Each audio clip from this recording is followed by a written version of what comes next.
We collectively, including the fund, did not appreciate the backlash against globalization that came from the fact that, yes, the world economy is doing better as a whole, but many communities were hauled out because their jobs disappeared and there was not enough attention to them. I'll tell you what I'm very keen not to see repeated is the same with artificial intelligence. I'm Francine Lacqua, and this is Leaders, the podcast that explores what drives the world's most influential people. Be sure to follow and subscribe so you never miss an episode. This week, I'm speaking to Kristalina Georgieva, the managing director of the International Monetary Fund, one of the world's most influential global institutions. The IMF is like a financial advisor and emergency lender for countries. With a lending capacity of just under $1 trillion, the fund helps governments manage economic problems, prevent crises, and recover when things go wrong. Since taking the helm in 2019, Georgieva has navigated one global crisis after another, from the COVID-19 pandemic to Russia's full-scale invasion of Ukraine and the latest conflict in the Middle East. Georgieva is a person responsible for bringing together the IMF's member countries. So I wanted to understand what leadership looks like when success depends on consensus, how she approaches difficult decisions, and how the fund is thinking about some of the world's most complex geopolitical challenges, including Russia. MD, thank you so much for joining us on Leaders. Now, institutions like the IMF live in this crossroad of, politics, consensus, and competing interests. So how do you see it? Is it a politician's job that you have or a leadership job? It is service to the membership. My job is to keep 191 countries together and get them focused on what is happening in the world economy, why it matters to them, and what they can do. And I can tell you, it is not an easy job. The world today is more complicated. There are tremendous transformations taking place. The desire to come together, especially when uncertainty is so high, is incredible. I mean, it's just a lot of people, right? If you have 190 people, is it all about compromise? How do you get people to talk to each other and actually agree on things? The best ammunition we have is objective analysis, so they can see where the world is headed. When we do our job well, that is, when it is clearly a global public good, we have a huge responsibility to say it as we see it, to rich countries, to poor countries, to big, to small. It is not the service of some and not others. Then we have the credibility and we have the trust of the membership. One thing people don't understand is, what does the fund actually do? What we do is we care about the health of the world economy like a family doctor. So we go to countries, we take their vital signs, and then we say, okay, maybe you have to do a little bit more of this and a little bit less of that. We also have an emergency service. Countries get into trouble, we can come to their rescue. And we have done that for half of our membership almost, over the years of our existence. But MD, so when I go to the doctor, I usually follow, the advice. Not everybody does that. So you could go to a country and say, look, I'm worried about inflation, I'm worried about this. And they can say, thank you so much, bye-bye. What we find is that countries that take seriously advice, like people who are following their doctor's prescriptions, do very well. Look at Europe. At one point, we had countries in deep crisis: Portugal, Ireland, Greece, Iceland. They followed what needs to be done. They took on very difficult reforms. Where are they today? The best performing economies in Europe. So listen to your doctor. But on the doctor analogy, what you're prescribing is not a syrup, right? It's really hard. It's austerity. Sometimes it's job it is, losses. yes. First thing is they need to trust that it is in their interest. But to trust There has to be an engagement and an explanation, bringing them on board. They have to feel that they can provide input in this decision, and then the decision may become different as a result. And then to do everything in your power to reduce the negative impact, to recognize that zeroing in on the most vulnerable in society not only saves lives, but it improves the likelihood that people would move forward with less resistance, resentment, and cost. What's your favorite quality in a leader? It is the buck stops with me. That ability to confidently say, I take responsibility to lead. Ultimately, I will make a decision. It may not be popular, but if it is the right decision, I would lead with it. And I see that in many countries happening, and I see in countries where there is hesitance, what would the public say? And I believe that strong leaders don't think about what next in elections. They think what is best for people. And actually, one feature of a good leader, and I embrace it wholeheartedly, is never ask people to do something you're not prepared to do yourself. I have this memory when Fukushima happened. And in the first days, it was very dangerous. I sent a team of emergency responders from Europe. I had to go to the European Parliament. I told them, as I was sending me off at the airport, I'm on the next flight. Why did you decide to go?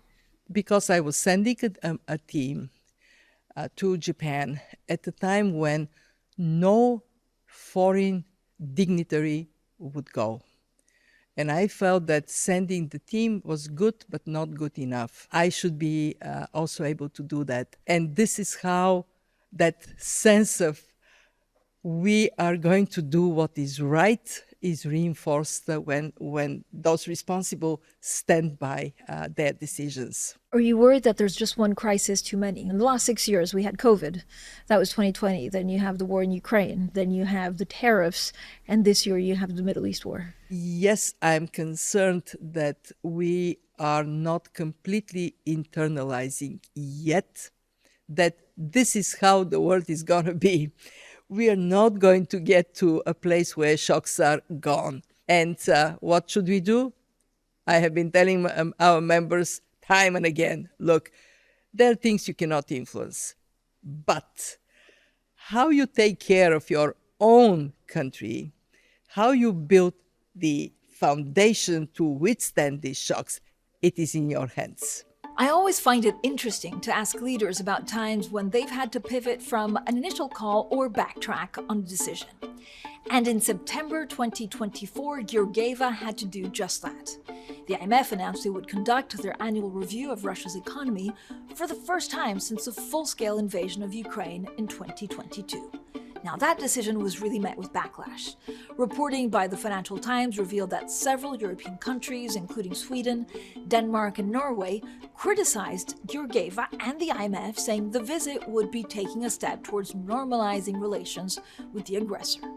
Now, ultimately, the IMF decided not to go to Russia, but I wanted to know what the thinking was behind the trip. I want to talk to you about Russia, because in 2024, there was a decision to go to Russia. Russia is one of the members.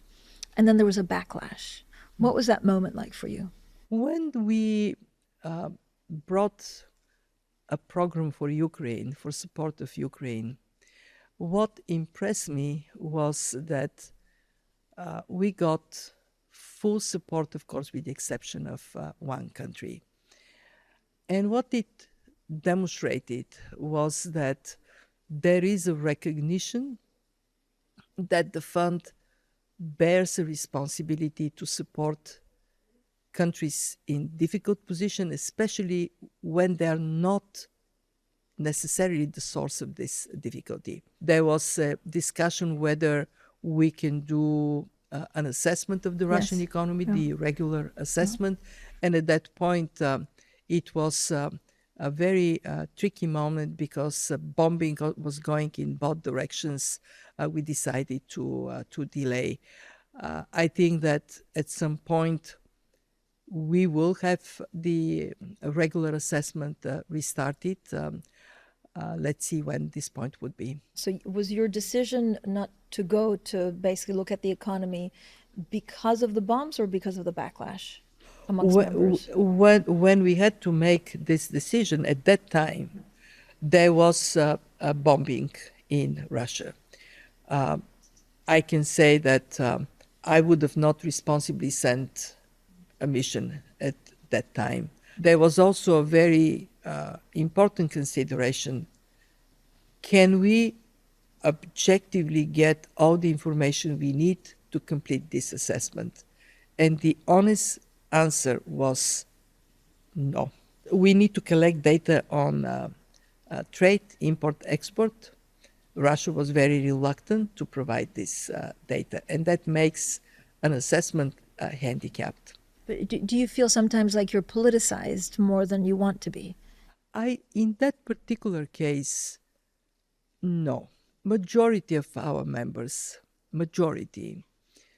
feel that the invasion of Ukraine was a watershed moment for the whole world. Never in our wildest nightmares we would think that a military power in Europe would attack another country. Never, but that happened. And that watershed moment brought the membership at the fund together to recognize that we have a duty of care for Ukraine. Is there something in the psychology of people that's changed for, multilateralism, for the elite, for institutions like the IMF? What I can tell you is that we collectively did not appreciate the backlash against globalization that came from the fact that, yes, the world economy is doing better as a whole, but many communities were held out because their jobs disappeared and there was not enough attention to them. I'll tell you what I'm very keen not to see repeated is the same with artificial intelligence. I hope we will have learned this lesson, and as we move very rapidly into this world of artificial intelligence, we will pay attention of who benefits and who doesn't. Whose job is that? Because it's very difficult. It's going so fast. I can tell you how we define our job. Number one, impact of AI on productivity. Number two, impact on labor markets. Number three, impact on financial stability. And in these three areas, we offer very sound analysis, and we offer signals of what may be coming for everybody to use.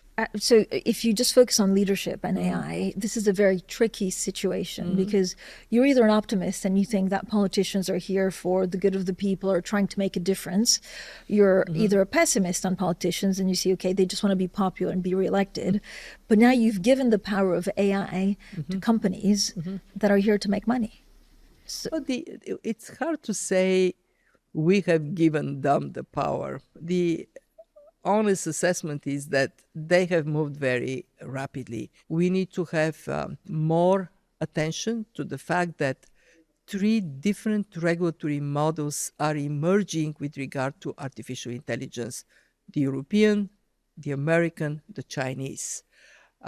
It has to be the responsibility of the United Nations system to bring these three models so they can coexist and we can run the developments in artificial intelligence more responsibly. But does it change, you think, the leadership of countries or the leadership of prime ministers and presidents? Because they don't have any control over it. They don't have the levers even to do anything about this. They actually do have levers. We should not give them a pass. They have regulatory authority over data.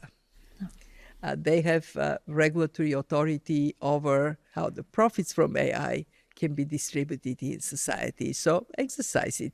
One thing that excites them and gets them to move is risks to financial stability, something that we have responsibility to identify and then offer solutions. What can we do? The IMF isn't your typical organization. It's a global institution serving nearly 200 countries, balancing politics, economics, and competing interests. So how does such a broad and diverse group of stakeholders shape the way you lead? You have many employees at the IMF. It's not really like a business sense like we're in the city of London, because it's more bureaucratic just by the nature of it. Have you changed it? Does it change the way you work in terms of flows? Well, there are two things I hope when I'm out of the fund, they would still stay.